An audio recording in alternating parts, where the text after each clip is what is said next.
کدام فیلم ها نقش بازی کردی؟ فیلمای ما ناشکرانش زیاد هستن، کدامش براتون بگویم؟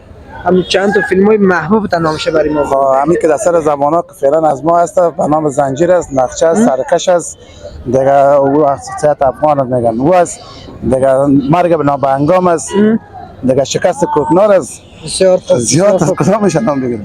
نامتان چی گفتی؟ احمد فرید سرشار است تخلص میگم. ما در کنار احمد فریدی سرشار قرار دارم، یکی از هنرمندا بگویم یا سینماگرا، هنرپیشای محبوب کشور ما که در ولایت بغلان هستند. حالا مصرف چیکار است سرشار؟ من دیگه در میوه فروشی مصروف هستم. مصروفی میوه فروشی است. خودت باز در فیلم ها در کدام نقش بازی میکردین؟ از ما نقشه ما مختلف است دیگه، هر چیزی که به ما دایرکتور پیشنهاد کنه باز ما امر بازی میکنیم. این نبوده که در یک نقش برای همیش باشی، در نقشی که دایرکتور براتون پیشنهاد کرد ما مطابق کار دایرکتور پیش میریم دیگه، چیزی که دایرکتور به ما لازم ببینه امر پیش میریم. یکی از خاطرات، یکی از امی اکتایی که میکردید در سینما، اگر یک بار دیگه هم اینجا اجرا کنی کدام اکت است؟ اکتا زیاد است که شما انتخاب کنید که ما براتون بکنیم. اما تو باز هم دل خودت یک اکت که بسیار خوب و عالی است.